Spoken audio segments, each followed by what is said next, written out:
Salam dostlar, mən Arif Sultanov, Mənimlə Öyrən kanalından sizi salamlayıram.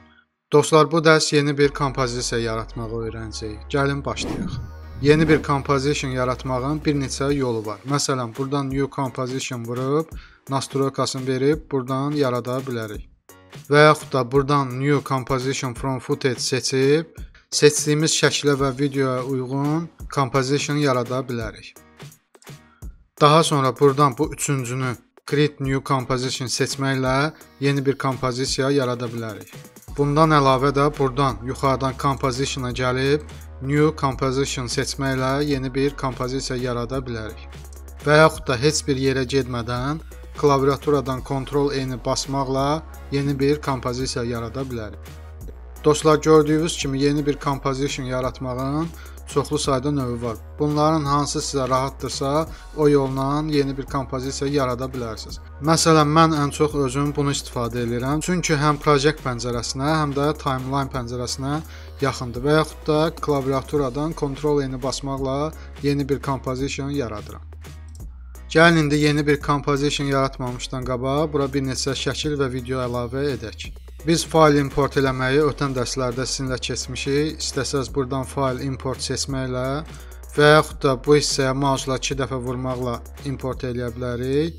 Başqa bir yolda seçili olan papkamızdan videolarımızı və şəkillərimizi dartıb gətirməklə bura əlavə edə bilərik. Məsələn, 2 dənə video atdım, bir neçə dənə də şəkil ataq.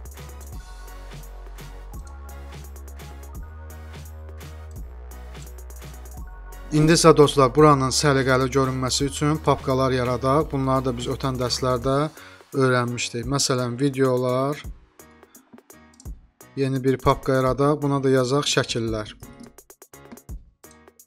Şəkillərimizi seçib şəkil papkasının içinə ataq. Videolarımızı da seçib video papkamızın içərisinə ataq.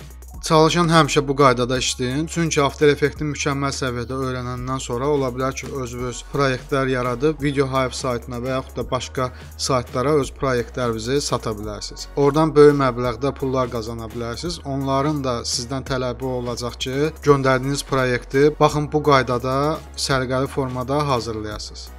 Dostlar, yeni bir kompozisiya yaratmağın başqa bir yolu da odur ki, seçdiyimiz şəkili və yaxud da videonu tutub gətirib Create New Composition, bax bu aşağıdan üçüncünün üzərinə atmaqla yarada bilərik. Lakin bu yolu mən sizə məsləhət görmürəm. Yaratdığımız yeni kompozisiyanı silirəm. Mən bunu niyə məsləhət görmürəm? Gəlin onu dəqiqləşdirək. Baxın dostlar, burada bizim 2 dənə videomuz var. Mən özüm bilərəkdən ayrı-ayrı ölçülərdə 2 dənə video əlavə etdim. Bunların birinin ölçüsü, baxın burada yuxarıda göstərir. 1280-in 720-dədir, 25 FPS-lə. Digəri isə 1920-nin 1080 ölçüsündədir, 2997, yəni 30 FPS-lə. Məsələn, mən indi YouTube üçün hər hansı bir video hazırlayıram və istəyirəm ki, hazırladığım video Full HD, yəni 1920-nin 1080 ölçüsündə olsun. Bunun üçün burada New Composition seçib bu ölçüləri, yəni 1920-nin 1080-ə verib yeni bir kompozisiya yaradıram və hazırladığım videonun şəkil və videolarını bu proyektin, bu kompozisiyanın içərisinə əlavə edib videomu hazırlayıram. Lakin mən, baxın, 1280-720 ölçüsündə olan videomu seçib, gətirib bu yolla və YouTube üçün hazırlamaq istədiyim o Full HD ölçüsündə olan, yəni 1920-nin 1080 ölçüsündə olan videonu bu kompozisiyanın içərisində işləsəm, bu düzgün olmayacaq dostlar. Baxın dostlar, Composition-a girib Composition Setting-i seçsək, görəcəyik ki, bizim indi yaratdığımız kompozisiyanın ölçüsü 1920-1080-də yox, bura atdığımız, yəni 1280-ın 720 olan videonun ölçüsündə oldu. Düzdür, biz bu ölçüdə yaradıb yenidən Full HD kimi eksport eləyə bilərik, amma onda videomuzun keyfiyyəti yaxşı olmayacaq. İndi düzəltdiyimiz bu kompozisiyanı silirəm. Həmçinin də şəkillərimizə baxaq dostlar. Tutaq ki, yenə YouTube üçün 1920-nin 1080 formatında bir video hazırlayıram və bu şəkli tutub gətirib bunun üzərinə atıram. Baxın indi dostlar, bizdə burada yeni bir kompozisiya yarandı. Biz Composition-a gəlib Composition Setting-i seçsək, görərik ki, bunun ölçüsü 850-nin 478-ədir. Yəni belə bir video ölçüsü yoxdur dostlar.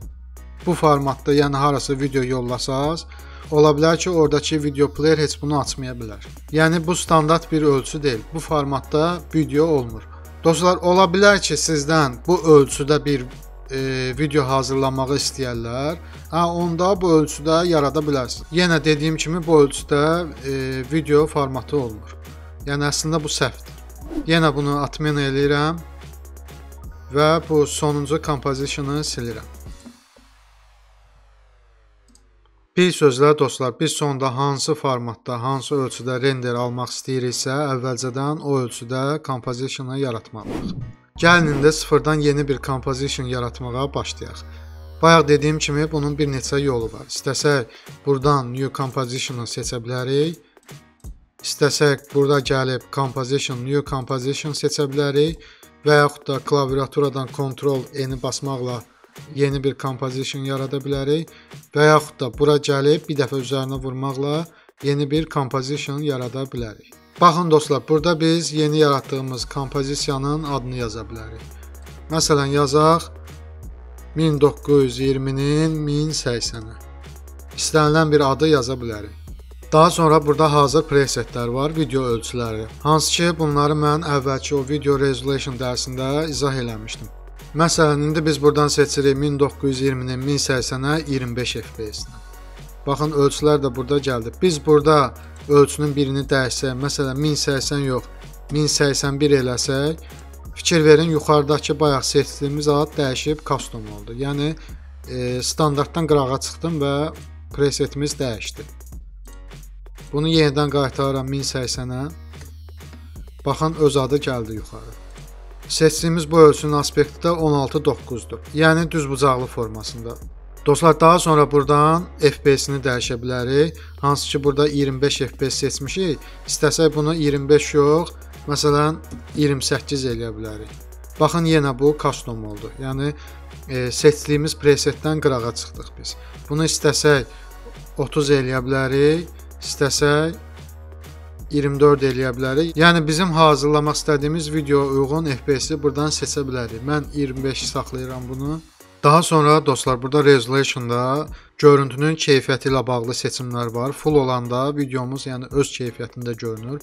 Bunun əslində bizim sonda render edəcəyimiz videonun keyfiyyəti ilə əlaqəsi yoxdur. Bu sadəcə burada composition monitorunda videonun görüntüsünü. Ola bilər ki, videomuz böyük ölçülərdə olar və ilişə gedər. Bu zaman istəsək bunu buradan half və yaxud da quarter seçib videonu ilişmədən baxmasını təmin edə bilərik. Bunu da full saxlayıram. Buradan isə kompozisiyamızın vaxtını təyin edə bilərik. Məsələn, mən bunu 0 eləyirəm. Bunu isə 50 eləyirəm. Yəni bizim indiki kompozisiyamız 50 saniyə olacaq. Buradan isə arxa fonun rəngini dəyişə bilərik. İstənilən bir rəngi seçə bilərik. Bunun köməyi ilə isə hər hansısa bir yerdən rəngi götürüb o rəngə uyğun arxa fonu dəyişə bilərik. Məsələn, qaldı bu qarada və oku basaraq dostlar yeni bir kompozisiyamızı biz yaratdıq. İndi biz yaratdığımız kompozisiyada hər hansısa bir dəyişiklik eləmək istəsək, yenidən composition'a gəlib composition settingi seçirik və buradan eləmək istədiyimiz dəyişikliyi edirik. Məsələn, 25 yox, tutalım ki, istəyirəm ki, mənim kompozisiyam 30 FPS olsun. 30-u vururuq, OK basmaqla bunu təsdiqləyirik. Composition'ımızın uzunluğunu 50 saniyə qoymuşduq. Baxın dostlar, 50 saniyədə burada göstərir. Yenidən composition settingə gəlirik. Burada bir neçə dənə də seçim var. Advanced və 3D render. Bunlara hələ ki toxunub dərsi sizin üçün çətinləşdirmək istəmirəm. Yəni bunları 3D dərslərində biz keçəcəyik. Baxın dostlar, biz burada şəkillər papkası yaradıb, şəkillərimizi şəkillər papkasının içinə atmışdıq. Həmçinin videoları yaradıb, videolarımızı da videolar papkasının içinə atmışdıq. İndi isə bura yeni bir kompozisiya əlavə olundu. Baxın, görünüşü də bu cürdür. Çalışın bunu da yenə bir papka yaradın və papkanın içərisinə atın. Keçən dəfə də sizə demişdim, ola bilər ki, sizin proyektinizin içində yüzlərlə şəkillər, videolar, kompozisiyalar ola bilər. Çalışın onları papkaların içində saxlayın ki, əlinizin altında səliqəli formada qalsın. Həmçinin bayaq dediyim kimi, ola bilər ki, siz hazırladığınız proyektləri satasınız.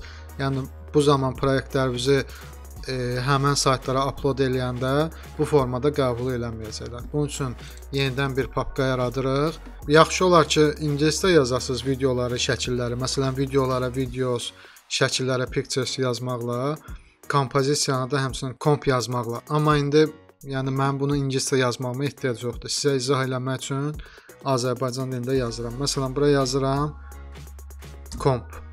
Yəni qısaldılmış kompozisiya. Yenidən bu hazırladığımız yeni kompozisiyanı gətirib comp papkasının içinə atıram. İndi dostlar, bizim kompozisiyamız hazırdır. Gəlin bura import elədiyimiz videoları kompozisiyamızın içərisinə ataq.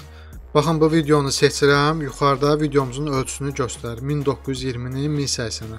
Hansı ki bizim hazırladığımız kompozisiyada bu ölçüdə idi. Gətirib atıram kompozisiyanın içinə. Baxın, video tam olaraq kompozisiyamıza uyğun ölçüdə yerləşdi. İndi isə baxın bu videoya 1280-in 720 ölçüsündədir. Bunu da gətirib kompozisiyamızın içinə atırıq və indi baxın dostlar, bunun ölçüsü balaca ölçüdədir. Mənim bayaq sizə izah eləmək istədiyim buydu. Yəni biz bu videonu gətirib bura atsaydıq, buradan kompozisiya yaratsaydık, videomuz bu ölçüdə olacaqdı.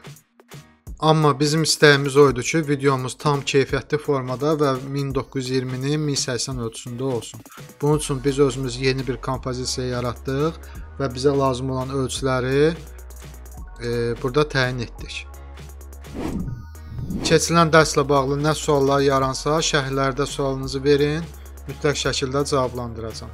Bugünkü dərsimiz bu qədər dostlar. Video sizə yararlı oldusa, videonu bəyənməyi və kanala abunə olmağı unutmayın.